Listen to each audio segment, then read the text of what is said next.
जदयू विधायक श्याम बहादुर सिंह के कार्यालय का उद्घाटन आज बड़हरिया प्रखंड मुख्यालय में हुआ है। आइए श्याम बहादुर सिंह से जानते हैं कि बड़हरिया विधानसभा के मतदाता मालिकों को, जनता जनार्दन को अपनी जुबान से क्या ये मैसेज देना चाहेंगे। विधायक जी, आज कार्यालय का उद्घाटन हुआ है, क्या कहना चाहेंगे समस्त मतदाता मालिकों को?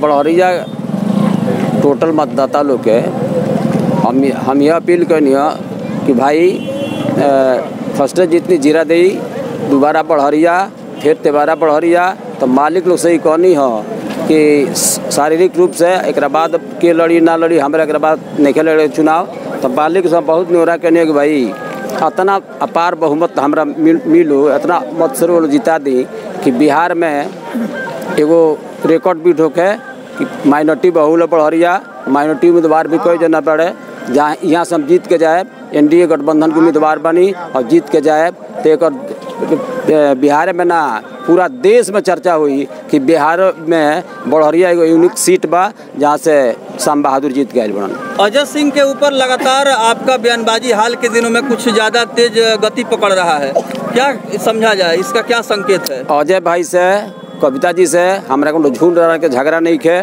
हमारा मन में इतना कष्ट भैलो दिन मुख्यमंत्री जी कान में बोला के पूछनी कि से श्याम बहादुर कविता जी मुख्यमंत्री जी हमारे आई रहनी दरौदा उनकर घर हो, निश्चित रूप से ब्यास सिंह से उनका अनुमान हो सकेला, लेकिन मुख्यमंत्री से अनुमान नहीं खे। ऐसा नहीं खे कि सिटिंग एमपी बाड़ी, उच्च सदन के मेंबर बाड़ी, एक बाद उनका ही सन आदमी अगर इस तरह का नादानी करता, ये तरह का गलती करता तो जनहित में नहीं खे, उनका हित में नहीं खे, देश हित में नहीं खे, आवे वाला भविष्य में भी अच्छा उनका खातिर नहीं खे, ऐसे हम बोलने जी। तो आपको क्या लगता है कि जो जदयू खेमा है वो चुनाव में आपके साथ कदम से कदम मिला के खड़ा है या नहीं? कहाँ तो अजय सिंह का जो खेमा है कहाँ बढ़हरिया में, बढ़हरिया में सांसद उनकी पत्नी सांसद है, तो जाहिर सी बात है कि इसका असर निश्चित रूप से पड़ेगा। अच्छा, ये को बताई ना, जब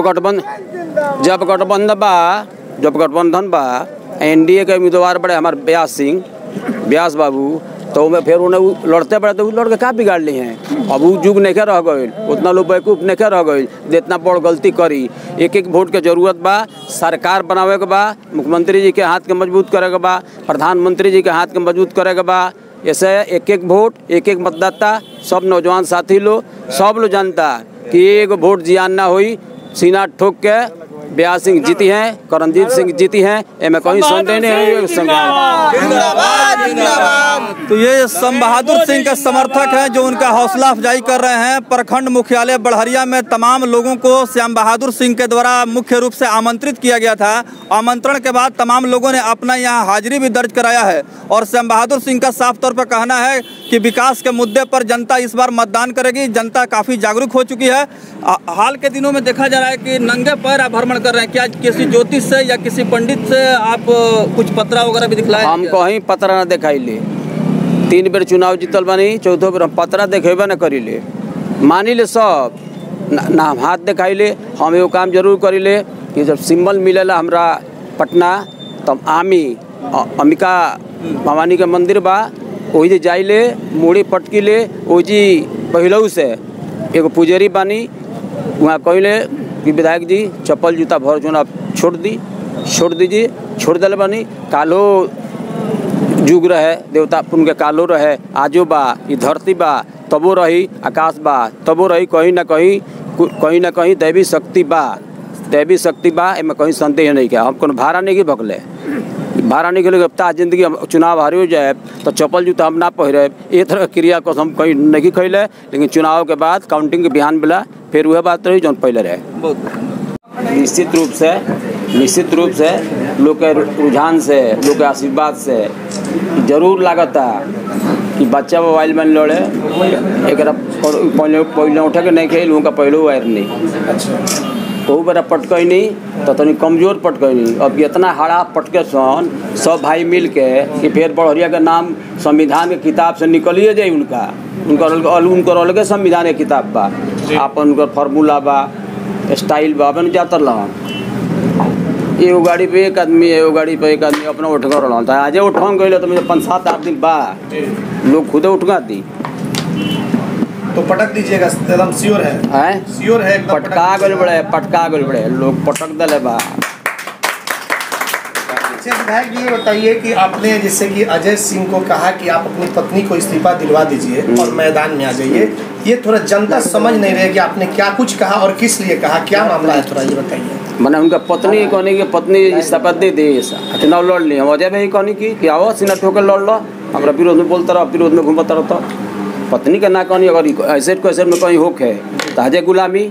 अब तो मोबाइल के युग बा, सब बच्चा अगर इस तरह के बयान हमारे कहीं होक है, झटका से केहू काट के ना उन्हें कैले होके तो बहुत निंदनीय बात बा। ये हमरा ना बोले के चाहिए। उच्च सदन के मेंबर बाड़ी, हमारे पार्टी के MP बाड़ी, ये सब मतभेद कहीं नहीं है। पार्टी में हमरा एक दुख लागल कि बिहार के लोकप्रिय मुख्यमंत्री और BJP के रविशंकर बाबू दोनों जना आए दरौंदा मंच पर। दरौंदा वहाँ के घर हो, लेकिन दुर्भाग्य बा दरौंदा के दुर्भाग्य कहीं, चाहे उनको दुर्भाग्य कहीं कि जरा घर है, जरा घर में मुख्यमंत्री आई लोग।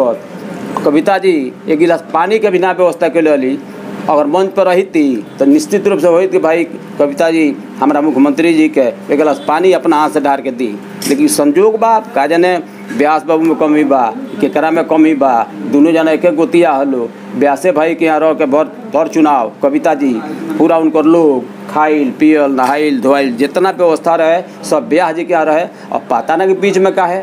अब पार्टी जो गठबंधन बा, टिकट जब उनका मिल गई तो निर्दलीय ने घरनु जी निर्दलीय ने घरनु पार्टी NDA सिंबल दल बा, तो निश्चित रूप से उनका सब काम छोड़ के नीतीश कुमार के मान सम्मान के ख्याल रखते हुए, दरौंदा के जनता के मान सम्मान रखते हुए निश्चित रूप से बिना ब्याह जी के कहले उनका सबसे आगे रहे के चाहिए। आवे वाला दिन में उनका खातिर बहुत फायदा करी। अगर ये तरह का अभी हाव स्वभाव में परिवर्तन ना भइल तो निश्चित रूप से अगला MP वाला चुनाव में बड़ा कठिनाई हुई। इहो सीना ठोक के कह देता नहीं कि सिंबल हमारा दिहल रहे।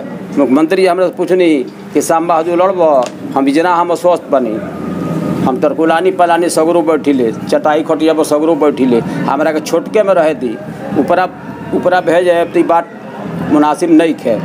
तो 3 दिन के बाद फिर बोलाहट भइल कि सुनो बंद करमण जी बताइए, कोई दिक्कत नहीं, बोलिए। 3 दिन के बाद कि श्याम बहादुर हम पूछले इन तरह से तो बीजेपी में राजपूत समुदाय के लोग टिकट बहुत मिलल बा, लेकिन हमारा दल में एको नहीं मिलल भी। तो निश्चित रूप से एगो राजपूत के भी कोटा से टिकट हमारा पार्टी में भी मिले के चाहिए। वही कोटा में कविता जी चल गई। अब आज वहाँ का जे कहली नीतीश कुमार अंगुरी उठाई तो जरा पर बोल ली, हम तो दल के हित में जनहित में बोल ली। तो क्या लग रहा है, मुख्यमंत्री नाराज है क्या उससे? केकरा पर? कविता जी पे। हम रोज बंटी जी कहले कि चौका के बाद चौकी पर ना, चौकी के बाद चौका पर ना। ये मुख्यमंत्री जी नाराज बनी आकि खुश बनी, नाराज बनी तो कविता जी वहाँ के क्या तरह मनाए ये हम नहीं बता सकते।